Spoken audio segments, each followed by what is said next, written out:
స్వచ్ఛమైన నాణ్యమైన గౌదర్పార్ పూజా ఉత్పత్తులు www.gaudarpar.com ద్వారా ఆన్లైన్ లో ఆర్డర్ చేయండి. మీ ఇంటిని దేవాలయంగా మార్చుకోండి. Hi viewers, welcome to Suman TV. నేను వెంకర్ పవన్. ఈరోజు మనతో అనంత శ్రీరామ్ గారు ఉన్నారు. మరిన్ని విషయాలు అడిగి తెలుసుకుందాం. Hi sir. నమస్తే అండి. First of all congratulations sir. ఎలా ఉన్నారు సార్? బాగున్నాను సార్, అంటే రీసెంట్గా మిమ్మల్ని బాగా సోషల్ మీడియాలో మీ డ్యాన్సులు కానీ అవి బాగా రీల్స్ బాగా వైరల్ అవుతున్నాయి. అంటే ఏం చెప్తే డాన్సర్గా కూడా ఏమైనా మారుదామని ఏమైనా ఎక్స్పెక్ట్ చేస్తున్నారా మీరు? ఫస్ట్ దాని డ్యాన్స్ అనుకోవడం మీ అమాయకత్వం. ఏదో నేను సరదాగా జిమ్నాస్టిక్స్ చేస్తే దాని డ్యాన్స్గా వెనకాల మ్యూజిక్ వచ్చింది కాబట్టి డ్యాన్స్ అనుకుంటున్నారు. కానీ ముఖ్య ఉద్దేశం ఏంటంటే ఇప్పుడు ఏ కళ అయినా కూడా దృశ్య మాధ్యమానికి ఎక్కువ ప్రాధాన్యత దొరుకుతుంది. కాబట్టి ఇప్పుడు నేను కొన్నాళ్ళ క్రితం ఏదో ఒక పబ్లిక్ ట్రాన్స్పోర్ట్లో ప్రయాణిస్తున్నప్పుడు నేను పెట్టుకున్న పాటని చాలా బాగా ఎంజాయ్ చేశారు అక్కడ చుట్టూ ఉన్నవాళ్ళు, నేను రాసిన పాటని.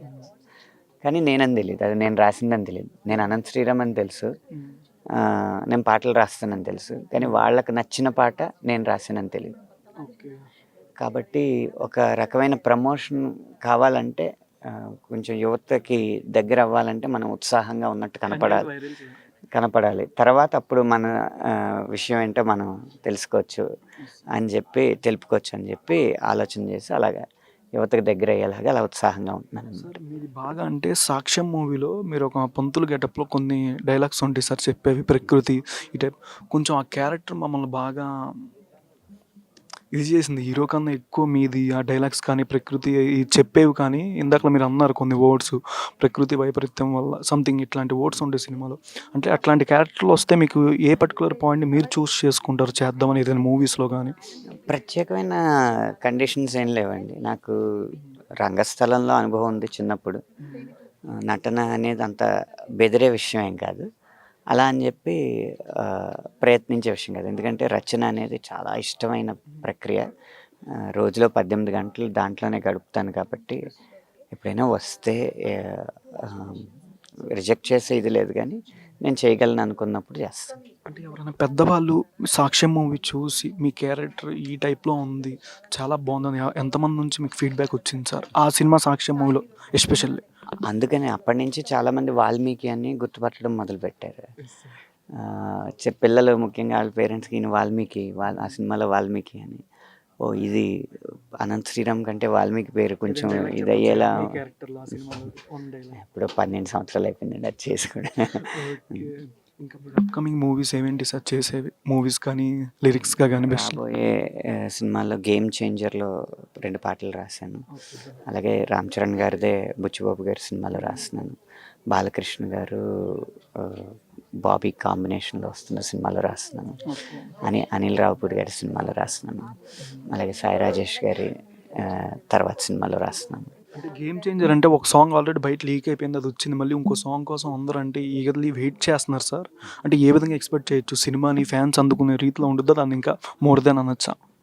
ఇప్పుడు ఆ పాటల విడుదల అనేది ఒక ప్రణాళికబద్ధంగా చేస్తూ ఉంటారు దర్శక నిర్మాతలు. తర్వాత ఏ పాట రిలీజ్ చేస్తారనేది ఇంకా తెలియదు. అది నేను రాసిన పాట అయి ఉండొచ్చు, కాసర్ల శ్యామ్ గారి పాట అయి ఉండొచ్చు, రామ్ జోగయ్య గారి పాట అయి ఉండొచ్చు. ఏ పాట వస్తుందో ముందుగా తెలియదు. సినిమా మాత్రం చాలా అద్భుతంగా ఉంటుంది.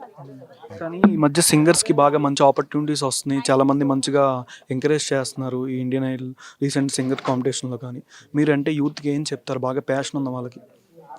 అంటే రియాలిటీ షోస్ అనేవి మనల్ని మనం పరిచయం చేసుకోవడానికి ఒక వేదికే, కానీ రియాలిటీ షోస్లో గొప్పగా పాడిన వాళ్ళు ప్లేబ్యాక్లో పాడతారన్న నియమం ఏం లేదు, పాడరన్న నియమం కూడా లేదు. కానీ రెండింటికి తేడా ఉంది. ప్లేబ్యాక్ సింగింగ్, రియాలిటీ షోలో సింగింగ్ అంటే ఒక అద్భుతమైన బిర్యానీని డైనింగ్ టేబుల్ దగ్గర పెడితే అక్కడికి వచ్చిన వ్యక్తికి వడ్డించడం. ప్లేబ్యాక్ సింగింగ్ అంటే మీకు ఉల్లిపాయలు, పచ్చిమిరపకాయలు, మసాలా దినుసులు, కూరగాయలు, బాస్మతి రైసు, దాల్చిన చెక్క ఇవన్నీ విడిగా ఇస్తే ఏది ఎంత పాలలో వేయాలో ఉప్పు కారం కూడా మనకు మనం అనుకుని కలిపి వడ్డించడం అన్నమాట. ఈ రెండింటికి అంత తేడా ఉంది. కానీ బయట చూసే వాళ్ళకి ఆ బిర్యానీ మనకు పెట్టాడు అన్న అనుభవమే ఉంటుంది, కానీ వండడం వచ్చా లేదా అనేది తెలియదు.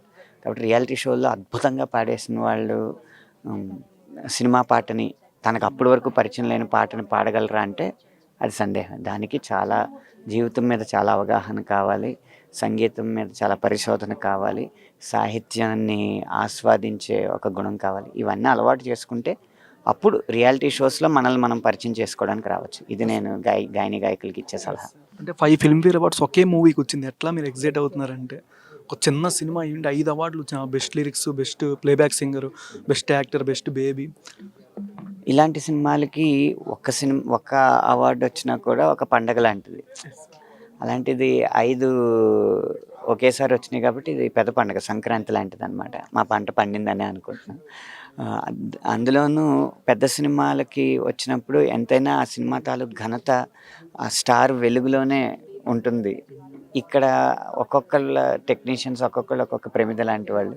వాళ్ళ వెలుగు వాళ్ళు పంచగలిగి వాళ్ళ వెలుగుకి వాళ్ళ గుర్తింపునిచ్చుకోగలిగారు. అది చాలా సంతృప్తిగా ఉంది. Thank you so much sir. Suman టీవీలో మీ పర్సనల్ అండ్ బిజినెస్ ప్రమోషన్స్ కోసం కింది నెంబర్కి కాంటాక్ట్ చేయండి.